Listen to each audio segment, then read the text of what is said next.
Hello, everybody. I am so excited to introduce to you Sveti Williams, who is a renowned sleep coach, but also a sleep consultant in Australia, in Brisbane.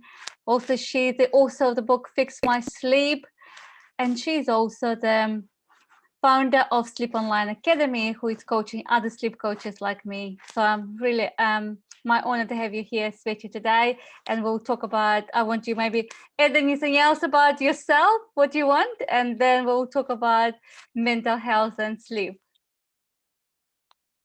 Sure, Lana. Thank you so much for today. I am excited.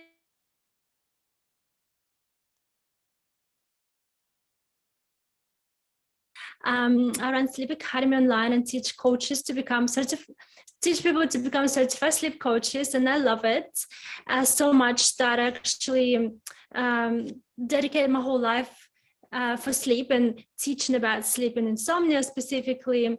So yeah, mental health, as you said, you're interested to talk about mental health today. Is that right? Yes. How specifically how poor sleep impacts our mental health, and why that's happening, and then what would be some ways to improve our sleep.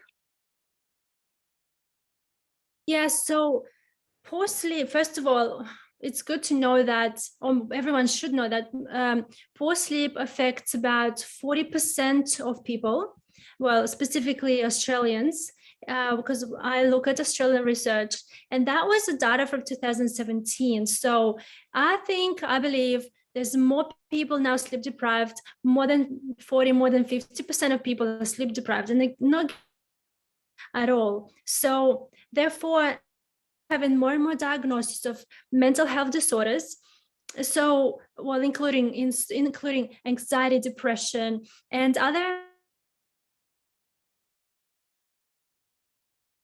A lot of them actually can be managed if sleep is managed properly. So, but how sleep actually relates to mental health?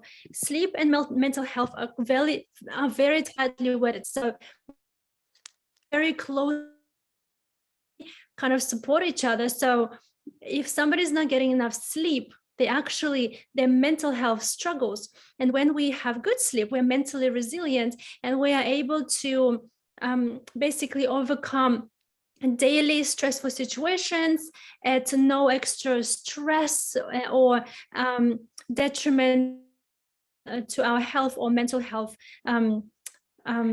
as also a combination.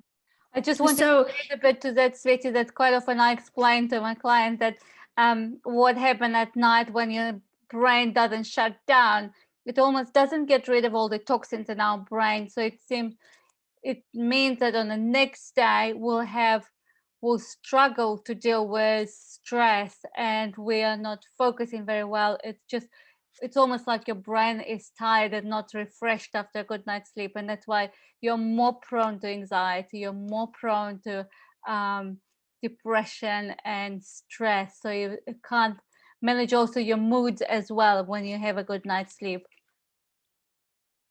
Yeah, absolutely. So poor sleep contributes to our mental instability. We are more likely to lose our calm at any small situations and stresses. So we lose our ability to stay sane, and that's very important these days to stay. We're exposed to so much stresses every day, just from getting from home to work. There's so much we're exposed to that it is really hard to actually stay sane unless you slept. And there's a lot of road rage going on. There's a lot of mental downs and things like that. So that could be all avoided if only we slept better. But speaking about how actually mental health is affected by poor sleep, I've done on this topic, and actually things that I remember from the top of my head right now. People who take medication for any kind of mental diagnosis, for mental health, if they didn't actually get good night's sleep, the medication won't be as effective. So having having to be able to sleep well actually gives you that foundation for your the mental stability in the first place, but especially for those who have already mental health diagnosis, their medication will be to sleep better.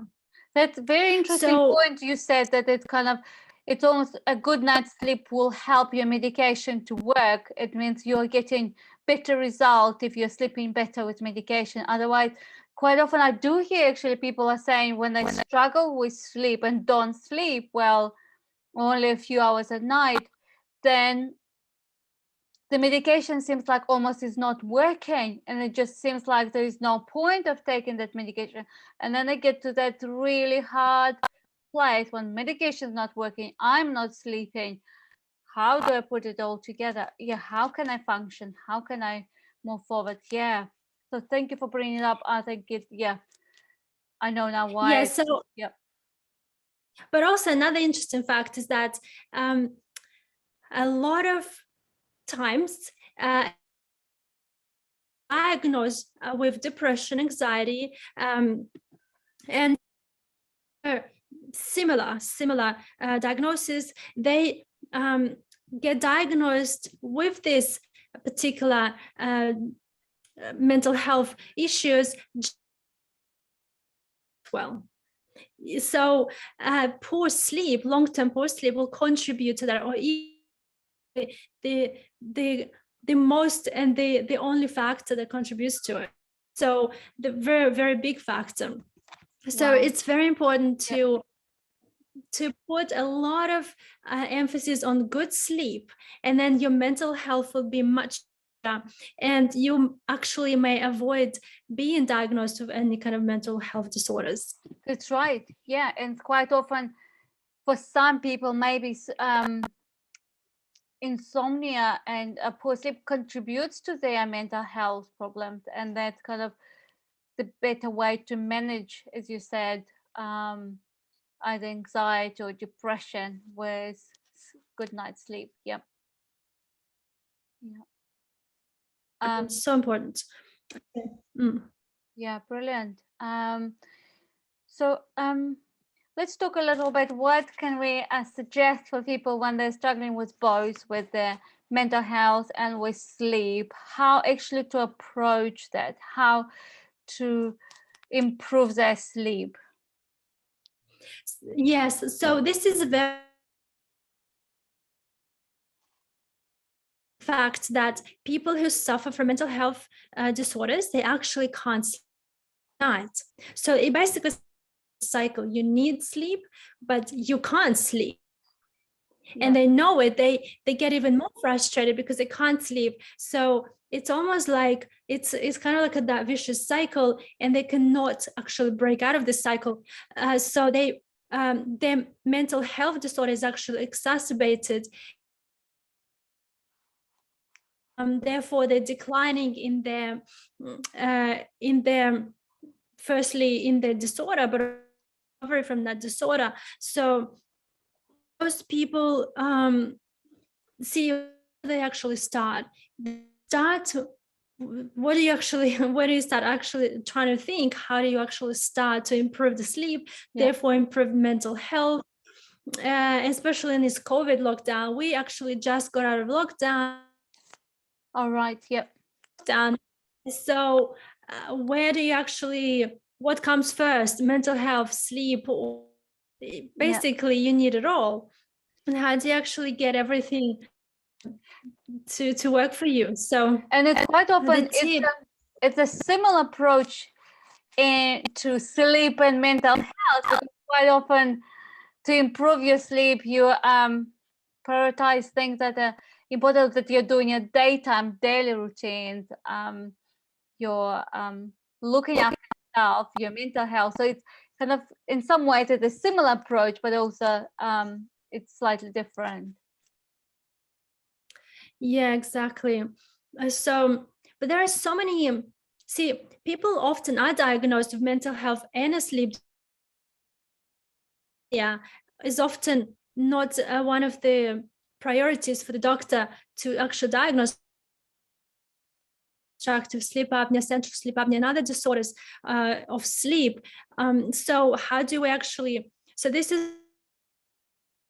is the priority here, either addressing insomnia or other disorders that are morbidity in each individual. So it's very hard and it's very individualized when it comes to this, as it is prescribing or helping people with insomnia and prescribing the treatment and therapy for them, because everyone is absolutely different. But speaking of the general kind of, and speaking of general kind of tips for better sleep and mental health, depends from which angle you want to take this. Actually, you're prescribing good sleep for good mental health, or you're prescribing good for those who already have mental health. So it's actually, it's very different. So what would be the tips for those who mental health disorders is basically prioritize the sleep and make sure your sleep priority, because without sleep we don't live. We can live longer without food, but we can't live without sleep. So so when you make your sleep your priority, you will begin to start digging deeper and in what actually works for you, what doesn't work for you. So diet is important, the environment at home is important, the people who surround you is important, your stress levels is important, how you existing mental stability is important as well in this situation, COVID and stuff going on. So it's so many different things that people can do. Yes, and just having that support around you, that you are actually dealing on a daily basis with your stress. You're not taking stress with you to bed, because then sleep doesn't happen. And quite often that dealing with stress at daytime, not allowing yourself kind of going to bed, and then kind of when it's dark and it's time to sleep, then when it's kind of all the thoughts come into your mind and you haven't dealt with them, that it's kind of hard place. Thinking of your bed as a place of sanctuary when you kind of left everything outside of your bedroom. Otherwise, maybe some unpleasant conversations, maybe some worries or something like that. Also important to know for people who already are diagnosed with mental health disorders, they need to understand what medication they actually are taking, because a lot of out there, not specifically for mental health, but could be for other problems, they actually inhibit REM sleep. So because during the night we need to get deep sleep, light sleep, and REM sleep, and if we don't get REM sleep, this can actually contribute to our mental state. If we're not getting enough REM or any REM, people literally will get their emotional health will get compromised, and their memory consolidation specifically, because during sleep we process for the next day recall. For example, whatever we talk about today, if you don't sleep well tonight, because your brain will not process that information in the first place, and secondly, it will not store it for the long-term memory, kind of for the long-term memory, and you will not recall this information at all. So if you don't get REM sleep, you wouldn't remember that. This. You won't remember long-term. Actually, you won't remember anything. So it's a good point. Like if you want to remember things for long term and memorize things, that just REM sleep is so important. And your emotional health will suffer too. So it's very important this is what I always tell people: look at the medication you actually take, and do you actually need to take all that medication? You gotta have to review this with your doctor to understand what is it that you're taking, because a lot of people actually go to different practitioners, different doctors, and they get different kind of medication. And one particular doctor, they might be all good doctors and they prescribe good medication, that person actually needs, but in combination it's a lot of medication. So people need to look at that first and see what they're taking, what is it doing to them. And once they understand what they're taking, how it affects their brain and how it affects their body, then they will understand if some of the medication robs REM sleep, or if their sleep disorder robs them of REM sleep, then this is where they need to start. They need to start fixing their sleep and sleep stages to get some REM sleep too. For example, in sleep labs, you often see people not getting any REM sleep the whole night. But when we put them on a sleep therapy, they go straight into REM sleep and get binge on REM sleep. And this is not how it needs to be done anyway. So much needs to be looked before you can, because some people must say, I've done so many things and I still can't sleep. The right things, actually. Are you going in the direction? Are you looking, are you actually fixing the right problem? Or do you actually know that what the, so this is where you're going to have to start digging. That quite often I just see that happening, and it kind of makes me sad a bit, because people are trying different tips, maybe what other people are sharing in the group, and thinking, oh, this might help, or some spray, some lotions, whatever they're trying. You're kind of thinking, but it makes sometimes brings you feels more frustrated, because you expect to get a better sleep, but you don't, and then your anxiety level goes up, because you kind of prepared yourself that if I'm trying this tonight, that will work for my sleep, and then it doesn't work, and then you're more frustrated next day, and then you're kind of trying something else. So I see that happening so many times, and that's why kind of individual approach is so important, getting actually to the cause of people with insomnia and what actually will work for them, because something might work for one person, might not work for another person. And looking at all these things at the same time, like the sleep habits, creating that, but also mindset, how people view their sleep, what needs to be done there. So yeah, I think you touched really important issue here, that it's sometimes just trying some tips here and there just doesn't solve, and it creates that you can get even worse, because you start doing very unhelpful behaviors, introduce very unhelpful behaviors, or trying different things that actually don't help. Yes, exactly. But also, when you look at the research, it shows about 90% of people with depression have some kind of sleep disorder. 90%. So it actually goes hand in hand together. So it's like you got one, you got the other. It's almost like a guarantee, which is very unfortunate for many people, very unfortunate. So they have to be treated together. Yeah, be treated both of them. You can't just treat one and leave the other one out, because they feed each other. Yeah, it's 100%. Yeah, the quality. I mean, because we want to see people enjoying their life, and spending time with the loved ones and doing what is most important for them. But when they're all the time struggling with sleep and mental health, it's a really hard going. So I think I also like that you touched it on, sometimes people have to be aware and actually take control of their medication, of their health and everything, especially if you see people changing their doctors because one doctor doesn't understand them, doesn't help them, they get frustrated with them, they go and choose another one, and that one might prescribe completely different, doesn't know the whole picture. So it's good for people to know what actually works for them, how did it work, so then when they're choosing their therapist or choosing their doctor, they are more aware of what actually should be helping them, what they should address. Yeah. Yes, exactly. So it's very interesting area, actually, mental health and sleep.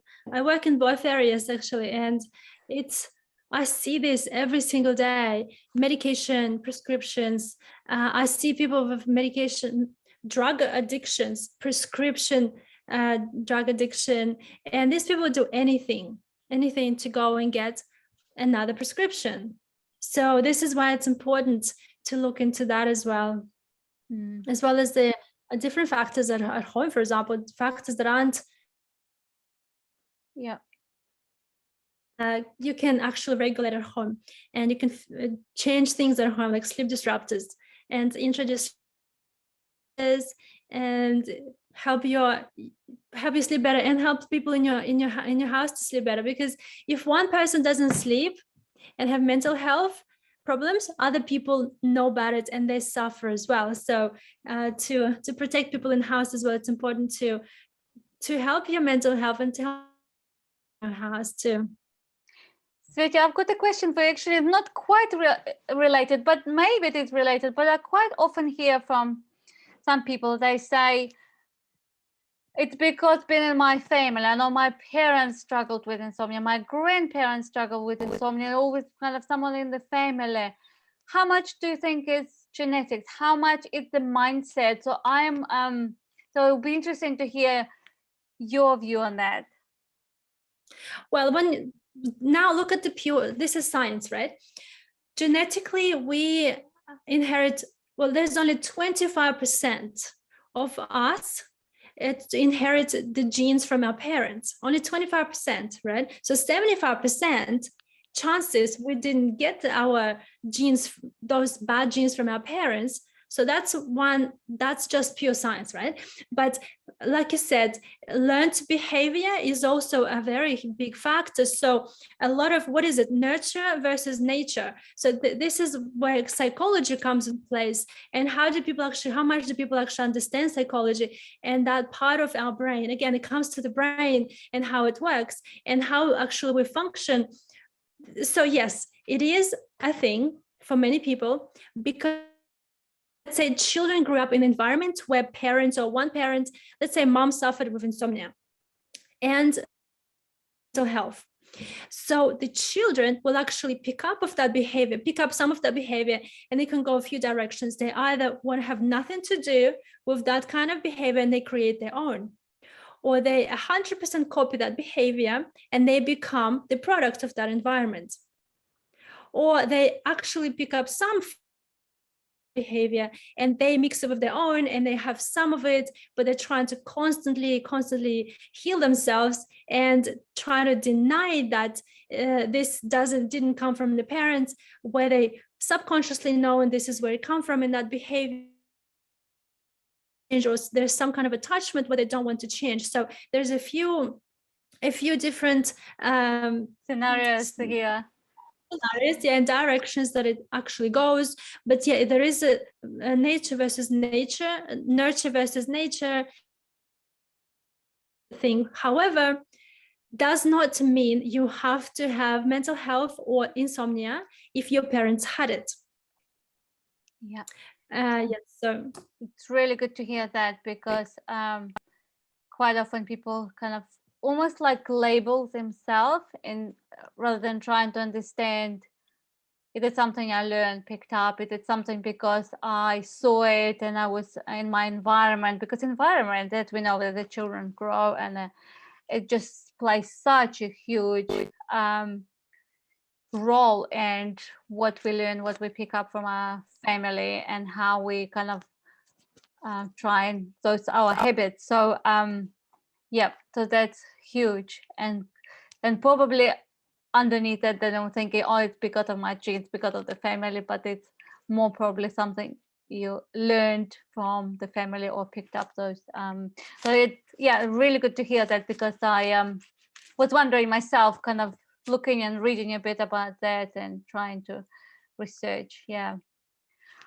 Well, I don't know if you've got anything else to say about mental health, sleep, to the people in my group. You could say or share something. I don't know what else to add. There's so much I can say, but I probably don't have enough time today or in the day. So there's always questions and answers. People, if they have their own questions, if people are interested in specific questions, specific piece of information, they can always ask questions. When you post this video, they can always ask questions. We can do another video specifically to answer questions. So that would be more of Yeah. the, purposeful video to make, other than me saying something from the top of my head. Yeah. I know. Yeah, you're absolutely right. Yep, I'll ask if people have got questions, and maybe we can plan another video on specifically on answering some questions. But thank you for your time. It was really a pleasure having you here. See you. Bye bye. Thank you. Thanks for having me. Bye.